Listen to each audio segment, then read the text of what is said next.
Welcome to the virtual meeting of the Rotary Club of Park Cities on June 5, 2020.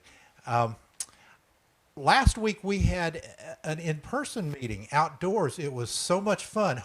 Hope some of you who went really enjoyed yourself. I certainly enjoyed myself.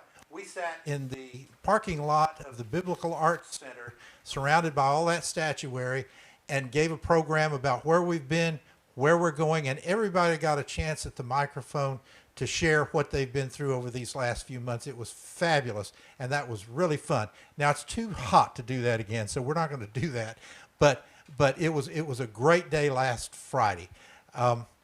Let me start this meeting with an invocation, if you would bow your heads. Father, help us get past the fear and the division that we feel when we deal with people different than ourselves, the others that scare us so much. That fear causes a very toxic racial and political environment, and we're better than that. And Father, help us to overcome that fear. Help us in Rotary, and help us as a society to be bridge builders. That's what Rotary's all about. We're people who don't blow things up, we build things up, and help us to build relationships in a very divided time. Bless the work of the Rotary Club of Park Cities, which does all those things and gives real support to philanthropy and to service in our community.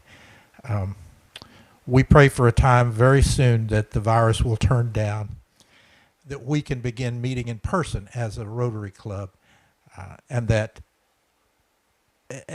things allow us to be together. It's just not the same when we're apart, and so we look for that time. We pray for a downturn in the virus in our area very, very soon. In short, help us as Rotarians and members of this community to patch things up racially, politically, and to be part of the resurgence of being together that will occur after the COVID is beyond us. We pray for all of these things, and we pray for the part we've been able to play in being affirmative through all of this. Thank you in your name. Amen.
Today's PCR Marketplace advertiser is Chris Clausen with CNC Home Care. Chris Clausen is the owner and administrator of CNC Home Care. CNC Home Care was founded in 1994. They provide licensed home care support for those that need assistance with activities of daily living. Activities of daily living include eating, bathing, getting dressed, toileting, transferring, and continence. Whether your loved one is at home, in the hospital, or in a retirement community, CNC provides care for anyone in need of assistance in maintaining an independent lifestyle. Their clients have a wide age range since not everyone who needs care is older. CNC's caregivers will travel with their clients all over the world. Chris has been involved in geriatric care case management for 26 years. His company answers the phone live 24 hours a day and does not use a third-party answering service. CNC has helped some of the most affluent and prestigious families in DFW. Chris Clausen has been a member of this club since 1995, is a multiple Paul Harris Fellow, multiple Frank Monroe Fellow, and received the Club Service Award in 2012. If you or a loved one needs support with their activities of daily living, I encourage you to give Chris a call. He is truly the expert with everything from guardianship, care for veterans, long-term care, and elder care in general. Thank you, Chris Clausen, for being so passionate about elder care and for everything you do for the club. We appreciate you being a PCR Marketplace advertiser. Now, what you're looking at right now is Stars, Stripes, and Service. This is the very time you need to be letting your community, anybody you know about what's going to be done for the 4th of July by this club. We can't have our parade, but we can have yard competitions, patriotic displays, children's art, all the things that's going to be part of Stars, Stripes, and Service. But we really need people to know about it so they can enter it. And I'm hoping if people will enter this and get excited about it, that we may add that to our parade next year when we have the parade. So let folks know who may be wanting to get their yards gussied up for the 4th of July for children who want to do patriotic art, because that's going to be what we're doing. So get the word out. Now, support Maggiano's. We're hoping in July. We're disturbed that the virus count has not gone down particularly. We're sort of flat and not dropping, but hopefully that'll happen in June. And we're hoping to get into Maggiano's in July, and we have missed them so much. But in the interim, please support them. They have been a wonderful partner and continue to be. Now, in the community, we have been so proud of our North Texas Food Bank truck. Trish Cunningham, a member of this club, is the chief executive of the North Texas Food Bank. We actually funded one of those trucks that's out there serving thousands. And so this is one of the great food service efforts in this part of the country, and we're glad to be part of it. Now, if you want to serve lunch at Agape Clinic, please let Fred Brown know. His email's there. We have people giving money. We have people delivering. Yesterday, Dr. Hammond, Jen, not only is volunteering at Agape, but she picked up the meals for the staff so they don't have to go out and bring it back. That's our way of helping affordable health care be delivered. And never forget in all of this the work of the Rotary International Foundation and our own foundation, the Rotary Club of Park Cities. The ABC program of Agape Clinic goes on. Money's being raised. We're in the $100,000 range now. And any donations you make, unless you otherwise designate them, will go toward the ABC project. Exciting stuff's happening in the Bonton community as a result of what we're doing. Now, and we're always looking for speakers. We had a group meeting this morning and surfaced some really wonderful names, but the more people with the more contacts we have, the better our choice of speakers. So please let Jeff Sheehan know if you have a speaker idea. We're out getting some wonderful speakers for the rest of this fall right now. So support that by giving us your suggestions for program ideas.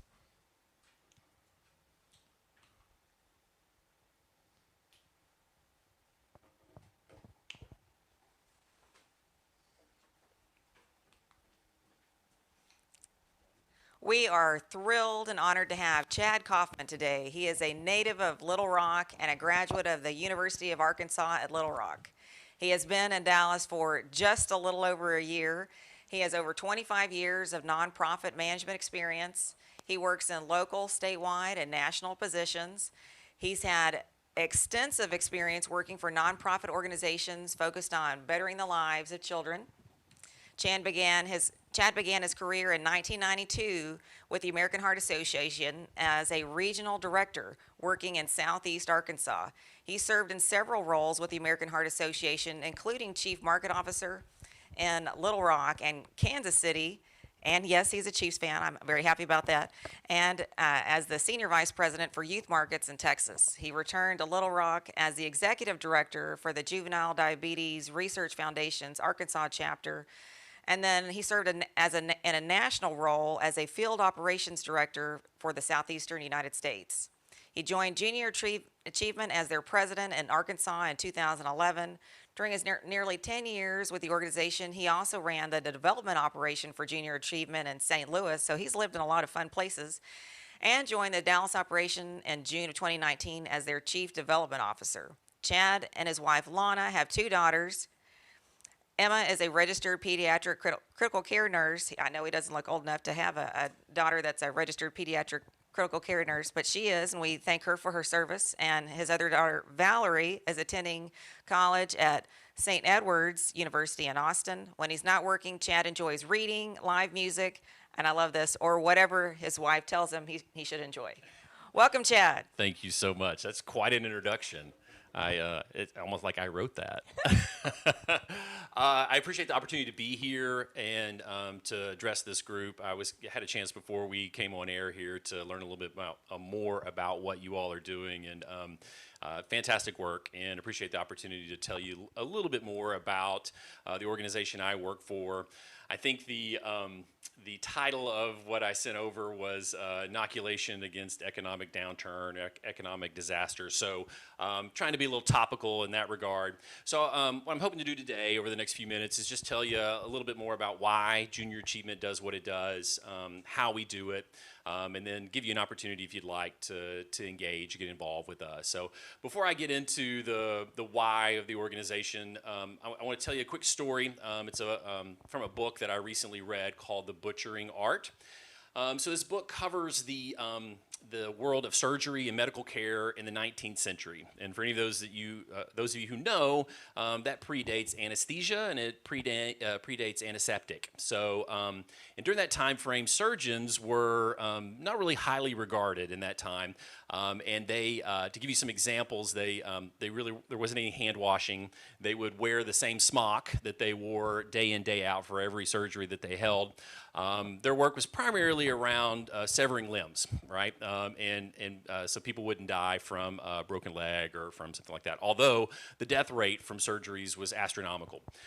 They would hold these surgeries, which is lovely, in a theater, I guess they still call them now surgery theaters now, but they would invite people off the street to come and watch, and they were usually very close affairs. So that's your little history lesson on surgery. I know you weren't going to get that today, but there's one instance in particular that stuck out in my head that, as I was thinking about coming and talking to you all today, I thought kind of held some promise for us. So the instance this is an infamous instance where surgery is being performed, and the surgeon they had to have super sharp knives. They wanted to, if they were going to sever a limb, they wanted to be able to do it quickly. So they had super sharp knives, and they needed help holding the patients down because there was no anesthesia.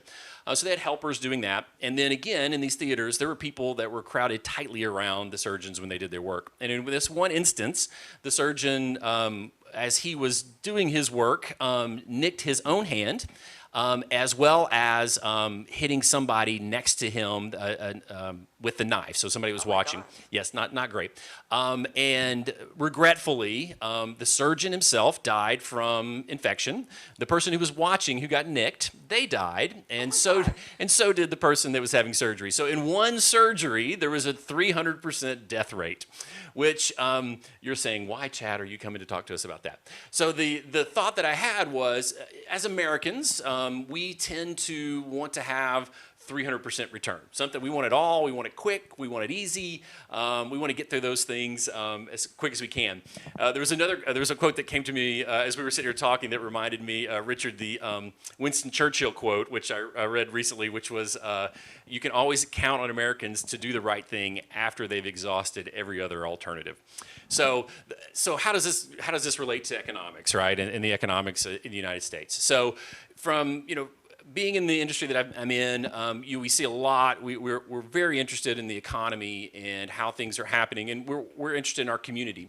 And we see a lot of things happen where people are trying very hard to help everybody else out in the community, help our economy. We want tax breaks, we want tax incentive zones, we want to give tax breaks to companies so they'll come and hire people. A lot of really, really great things that are very expensive, and maybe the outcomes are not always the best. And so what I want to propose to you today is to consider junior achievement as an option. And so we look at recent events that have happened since COVID happened, and we within 2 weeks there were tremendous lines for food, and congratulations to all of you, and work well done on providing food to those folks. But it was within 2 weeks that people were backed up. And brokenhearted, I'm brokenhearted. I'm sure everybody else is, to see those things happen, but maybe not surprised. If you're not aware, the Fed puts out a survey every year, and the last one they put out, 40% of Americans could not cover a surprise $400 bill.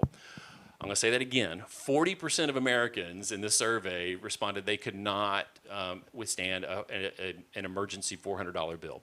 And so what for us as an organization, we see that as something that we need to fix, right? The next time this happens, nobody was prepared for 2 months, 3 months, 4 months of this sort of economic downturn. But to have something happen that quickly and to see those statistics, and that statistic in particular really spoke to us as an organization and to me specifically. So again, how do we inoculate ourselves as a community, as a country, against maybe the next economic downturn that's going to happen? And that's really where the organization I work for comes in, Junior Achievement. And so really our mission in a nutshell is to prepare and inspire young people for success. And when we're talking about young people, the kids we serve are somewhere between kindergarten and seniors in high school is where we really focus our attention. Preparing them, what does it mean to prepare a young person for success? So the things we're doing with young people right now is we're teaching them those basic financial literacy skills that so many people make it to adulthood that don't know. We're also teaching them about career readiness skills. So we're teaching them to find the job of their dreams, how to find it, how to go get it, and how to keep it. And then we're also teaching them about business ownership. So we really, on the inspirational end of things, what we do is we demystify that world of work for kids that a lot of the kids that we deal with maybe don't come from a home that has all, whose parents have all those skills, right? So we're there to help young people who are probably the most vulnerable in our community, give them the skills that they need to be successful. And by doing that, we're demystifying that free market economic system that we all live in and that we all love, to help them overcome some of the issues that they're up against. To give you some idea about the efficacy of what we do, so a couple of statistics for you. So junior achievement alums, these are adults that have gone through the program in the past. 85% of them said JA was important in fostering a sense of self-belief and goal attainment. Our alumni graduate high school, they graduate college at a higher rate, much higher rate than national averages. We are also very influential in helping people break that cycle of violence. So a huge percentage of the people who go through our program self-identify as low income as students, as kids, and as adults have moved into middle and upper income. And then last, I'll leave you with kind of an anecdotal thing around the impact that we have before I tell you about what we do. So we have a program where we bring in middle and high school students and we teach them financial literacy skills, basic things about just managing a monthly budget for a household. And we've had on more than one occasion teachers report back to us that their students have gone home, they've taken the checkbook from their parents, and they have now managed their family's household budget based upon the things that we've taught them. So, it's things like that that when we look at why we do what we do, that's why. So, really what we're looking to do is create confident, well-adjusted citizens who can go out and be productive in society. So that's why. So how does this work, right? So what we do, it's a very unique delivery model. We've been doing this for 100 years, believe it or not, across the country. And actually, Junior Achievement, like Rotary, is international. So it's an international program. So what we do is we form a partnership with schools, primarily public schools, primarily in Dallas anyway, they're metropolitan schools. And we work with classroom educators, we work with superintendents, we work with curriculum directors, and we sit down and we figure out where, which students need the most as far as these types of skills. And then we go in and work directly with that classroom teacher and put together a curriculum, one of the many curriculum we have to serve their students. Then we pivot to the business community. We pivot to organizations like Rotary.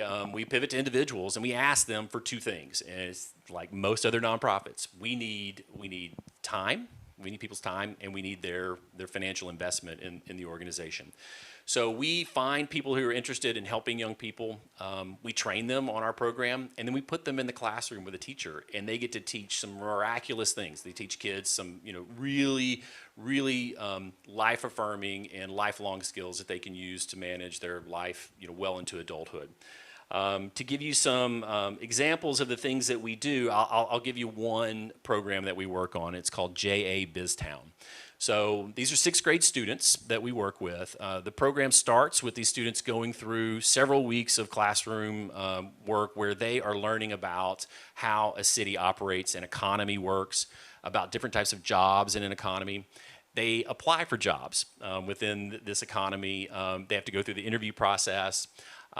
They learn about savings, they learn about managing their own personal budget, and then they leave their classroom on a day and they go to a facility that we have in Garland, and they spend the day inside what is a small town. They run the businesses inside that town. There are about 18 businesses that they run. They go through 2 payroll cycles during that day, so they have to get a check, they have to go deposit it. They have expenses that occur, so they have to pay for their life expenses. The businesses that they run, they have to apply for a loan. They have to manage the budget of that. And at the end of the day, they report out whether their company made money or not. So it's a really cool experience. And again, these are sixth graders that are going through this process in JA BizTown. For somebody like a Rotarian who's interested in getting involved, you could come out that day to JA BizTown and sit down with those kids, be in a storefront, help them problem solve as they go through learning how to be a CEO of a bank or how to run an AT&T store. So we have a number of opportunities for people to volunteer in that regard. In conclusion, I'll kind of wrap up with a couple of ideas here for you to consider. So another quote for you, and this is one that we live every day within Junior Achievement, and this was FDR, and he said that we may not be able to prepare the future for our children, but we can at least prepare our children for the future. So, and that's what Junior Achievement's about. Who would have known, 4 months ago that we were going to be going through one of the toughest economic crises in our country's history? But here we are, right? And so as an organization, we see ourselves as a way to draw, to give young people a chance to prepare for those things that just aren't going to be, that they're going to be able to foresee. Right now, we reach about 50,000 students in the Dallas metropolitan area, which sounds like a big number. It is. We reach a lot of students. It's a very small percentage of the students that we need to reach. And again, what does an organization like ours need to reach more kids? We need more volunteers. We need more people out there working with kids who have an interest in doing it, and we make it extremely easy to do that. And then we need the funding to make sure that happens. The programs that we deliver, schools are not charged for them, students don't pay for them. It's the community, it's the business community, it's Rotarians, it's people like that who help do that.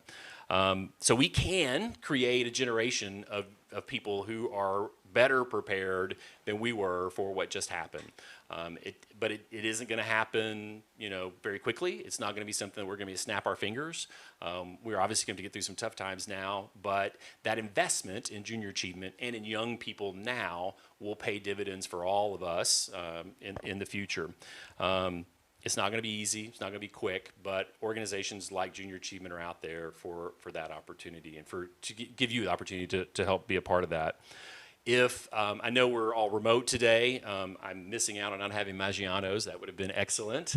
But if any of you want to reach out, I'm sure they're going to give some sort of link to Junior Achievement. I think it's out on the Facebook page now. I'm happy to talk to you individually about what we do, how you can get involved as an individual or as a group. So thank you very much for the opportunity to be here today and to experience this. This is really cool to be in the studio like this. Great. Good deal. We're delighted to have you. So where is y'all's office, your Dallas office? So we office in Richardson right now, just off of Arapahoe. But right now it's in, let's see, there's 12 of us on staff, so it's in 12 different places. We've quickly learned, I'm sure, like you and everybody else, how to work remotely. So Richardson is where the office is located right now. How can a school get signed up with y'all if So they're it's not pre- already? So it's fairly easy. All they have to do is just email us, right, or hit our website. There's a button on the top of our website that gives teachers an opportunity to sign up for a class. Same thing for volunteers, right? A lot of the people that we reach in the classroom teachers, we're working with their district already. So we're talking. They get the opportunity to adopt our program or not, classroom to classroom, but their district has said this is what we want to do. Individuals, we work with a lot of companies that deliver a lot of volunteers, but we are so happy to have people who come to us, one at a time, or if there's two people that want to volunteer, we'll be happy to put them into a classroom working with students as early as next year. Oh, that's great. So Rotary at the high school level is Interact. So if an Interact club would like to participate, how would they go about doing that? Love to, and I've experienced Interact in a couple other markets that I've worked in for Junior Achievement. We do a program called JA Company Program, and it's really how our organization started 100 years ago, and it allows groups of students, classrooms, Interact groups, to create a business. Run it. I mean, they get a bank account, they elect officers, they get their seed money, they run the whole thing. We give them the framework. We've got the whole program to do it, but they can absolutely get involved in that regard. We also have a program called High School Heroes. And in that situation, we put high school kids in the classroom with kindergarten and first grade students, and they actually teach a program that we have that teaches the kids just some basic stuff. But it gives that Interact student or that high school student an opportunity to volunteer, right, and to give back to younger kids. A lot of times we do it with we'll take those high school students and bring them back into the elementary school they were in or the primary school they were in, so they get to go back, maybe see their first grade teacher and teach in that class. So there's a number of ways we can work with Interact. Well, that's great. So what are y'all's boundaries? So District 5810 is all over the Dallas area into like Grand Prairie, like Frisco, all the way up to the Red River area, Sherman, and as far south as Waxahachie. Like, so how far do y'all go? So we pretty similar. We do have a Fort Worth office that sort of handles Fort Worth West. Chisholm Trail. I'm not the Texan, so I think that's what they call them, is Chisholm Trail. I'll have to learn what that means. So yeah, pretty much the same. We get over to Mesquite. A lot of the students we work with are in the Grand Prairie area, Dallas, Mesquite area. We do go further north, and we are beginning through some virtual programs that we're creating that the volunteer won't necessarily have to be physically in the classroom, but can beam in virtually. We're expanding into Collin County. I think our if you look at our operating agreement, I think we go all the way to Oklahoma. But right now, the vast majority of the students we work are going to be in the downtown area. Do y'all need more volunteers? Tremendously. Again, being from a couple other markets with Junior Achievement and coming here, it is one of the toughest things we have is finding volunteers in Dallas, more so than in the other markets I've worked in. I think some of it has to do with just the sheer size of the city and where to go. But yes, we need volunteers, and the commitment can be as short as just a couple of hours. We put volunteers in the classroom with high school students and just let that volunteer tell them about what they do, and just you can't be what you can't see. And so a lot of these students, they may not have met somebody who does what you do, or does what Richard does, or does what anybody watching does, and to give them a chance just for an hour, let that person talk about what they do and ask them questions is hugely powerful. So you could do a couple hours, you could do weeks. We have programs that last all semester, and everything in between. Is there a particular skill set that a volunteer needs to have? the love of kids and honestly to be, one of our core mission statement ideals is that there's infinite potential in every student. So as long as you want to, we'll find a place to put you. So no, these kids need to know, they need to see somebody, they need to be around somebody who can say, you know what, I did get that credit card when I was in college and I did max it out, and you don't need to do that. Or, here's how my job works and this is what I do. Let's see, it's 20% of our alum that have gone through our program are in the same field as the volunteer who came into their classroom. Oh, that's exciting. So the impact is huge, right? So, so there's a ton of different ways to do it. It's not hard. We make it incredibly easy. Everything is turnkey as far as the programmatic stuff we do, and every program we have is activity based. So the volunteer is just introducing a concept to those students, going through a prepackaged activity that we've designed, and then they let the students report out, whether that's a first grader or that's a senior. So the volunteer is not necessarily having to lecture for an hour. They're there to guide the conversation and inject, hey, this is how I use that skill every day, or this is how I have to deal with that sort of thing every day. So when y'all are participating with a school, are y'all part of a particular class at the school? It depends. The primary school, elementary school, middle school, a lot of times those are just a classroom teacher.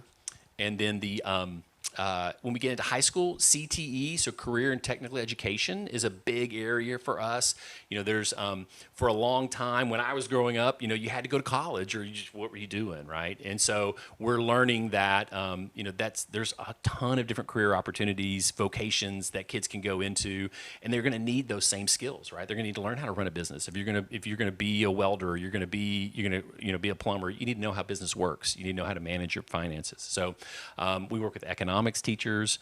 So it sort of runs the gamut. And again, it's we have to partner with those teachers.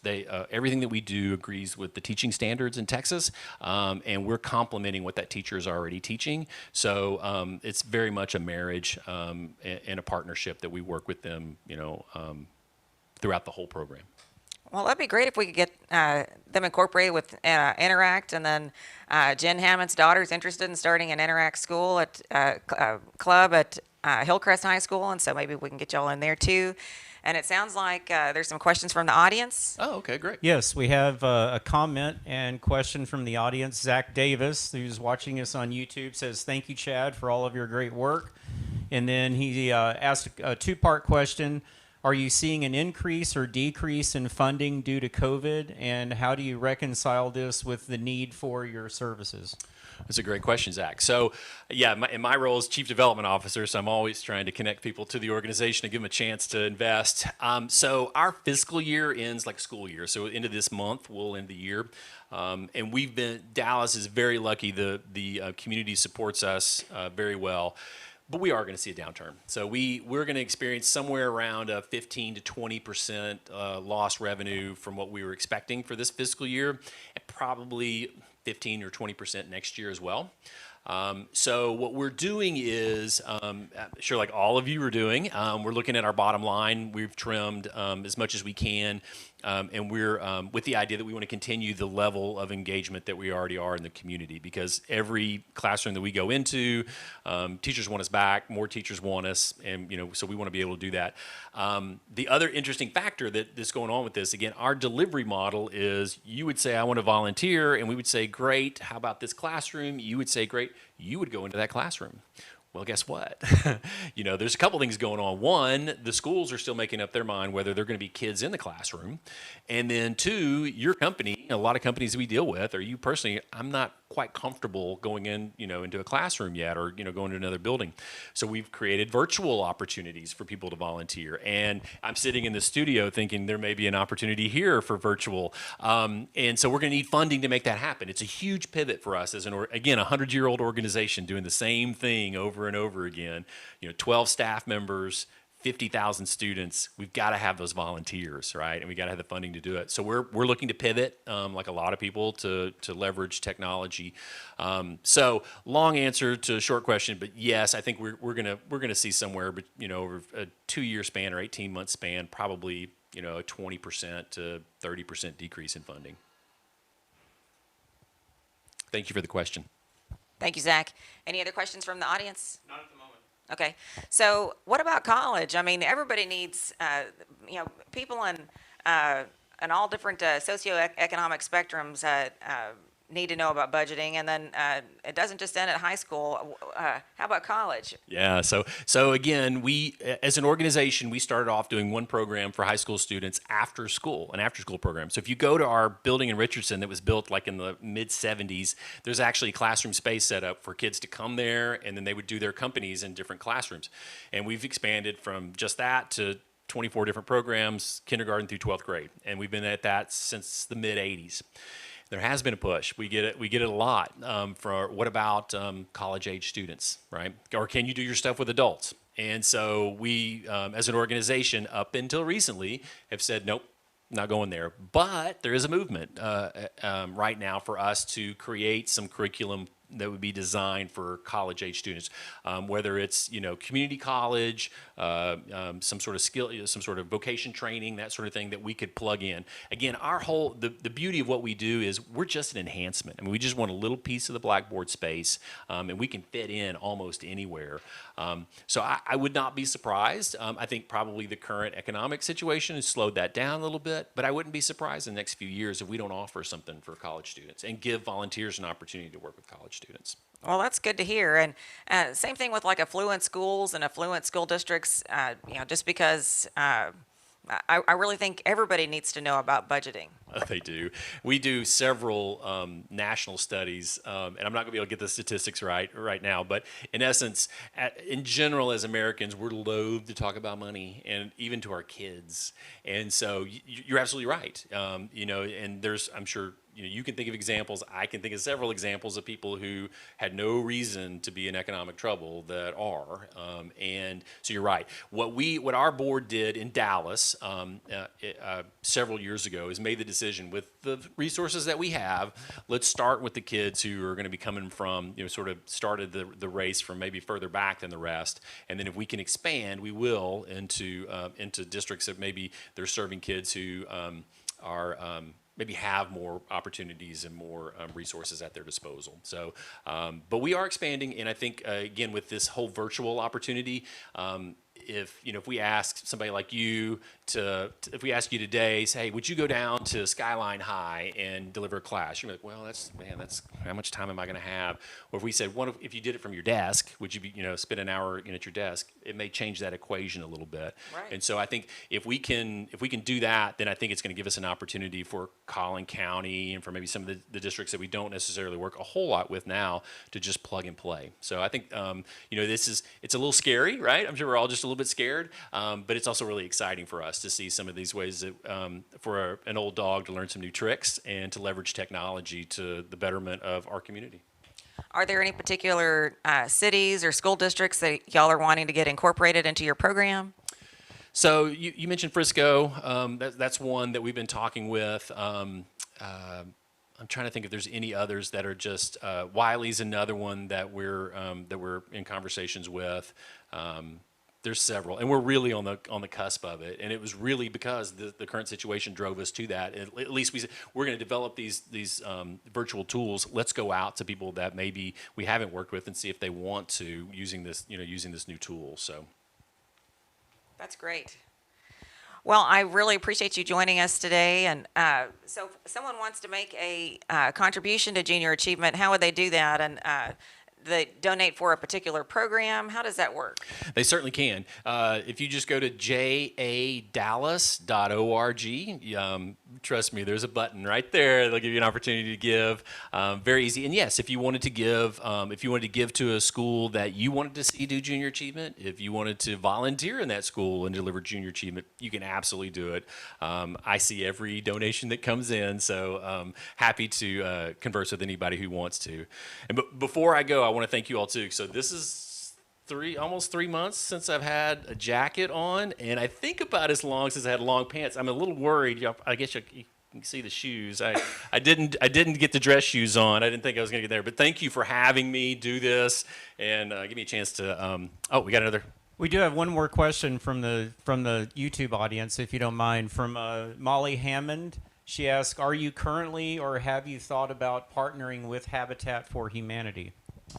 And if I'll, so this is Molly. So Molly's a high school student, and Molly is interested in starting an Interact Club at Highland Park High School. So she is a real go-getter. So just I want you Hey, to know that about Molly. her. Good to see you. I'm trying to think, and so I've been with JA for 10 years. I love Habitat, by the way. Just as an organization, I've looked at from a distance, going, man, how cool is that? And we pattern a couple of different things that we do on that Habitat model of, takes a village to go, you raise a barn, in a day you build a house, and we do some things like that through JA. Currently, no, but Molly, hit me up, and I'd love to talk to you about maybe kind of some ideas that you might have, because we're always willing to partner and work with other organizations to deliver the programming that we do. I've got a question. This is Richard Sanford. I was at your gala a few months ago, and I saw so many Dallas movers and shakers. Okay, sorry. I saw so many movers and shakers in that audience.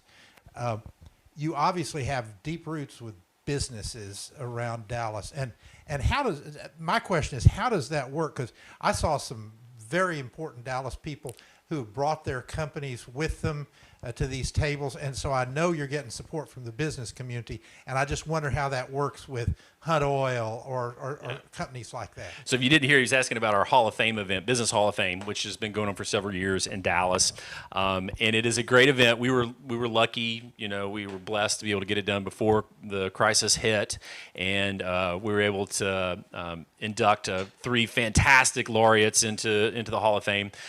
We do depend on businesses, and a lot of what we do, again, 12 staff in Dallas, 50,000 students. So we've got to have lots of volunteers to make it happen. And it wasn't me. Somebody figured out years ago, if you go to larger organizations, they're going to have lots of employees who want to do, and get out and help their community. And so we partner with a lot of really great companies, and they're able to deliver a lot of volunteers. Why do we get the business community support? I think there's a couple of things there. One is, we are literally helping them develop their workforce, right? If they're having to, kids are coming to them unprepared for the world of work, we can help that, right? And we've literally done programs where we have gone to a high school that's in the shadow of a company's building and gone into the high school and trained them so that those kids can apply for the jobs inside that business. I mean, literally, and then had the people from that business volunteer to train these kids. Like, this is how you go through the interview process. So I think businesses like that. I also think that they see the value in just having good consumers, right? If you're a bank, you want people that are going to be bankable. If you're a large institution, you want kids that understand how businesses work. So if a kid learns how a business works, maybe they don't own their own business, but they understand why you as a business owner or as their manager is telling them to do the things that they have to do. So I think that's the thing. And then we get people, I'm thinking about Kelsey Warren, who was one of the honorees this year. He's in the Alger Hiss Society. And, he was he's a self-made man. And that's what junior achievement is. We don't care where you came from. We see the potential in you to be the next Kelsey Warren. So, and how does someone sign up to be a volunteer? jadallas.org. You're really good at this, Happy. jadallas.org. Great. Thanks for that great question, Richard. Yes, I appreciate thank you, Richard. Well, thank you again for speaking to us today. You were a hit, and a book is being placed in your honor at Preston Hollow Elementary. Oh, that's very kind. Thank you very much. That's great. Thank you. Well, next week we're going to have new member speeches. It's going to be a lot of fun. You're going to want to tune in to hear more about who our new members are. That's going to be a lot of fun. And next week my bell will be working on my phone. I apologize I wasn't able to get that working, but we will have a bell next week. And without any further ado, we will have the 4-way test of the things we think, say, or do. First, is it the truth? Second, is it fair to all concerned? Third, will it build goodwill and better friendships? And fourth, will it be beneficial to all concerned? Thank you for joining us. Happy Friday. Hope you have a great weekend. Stay safe.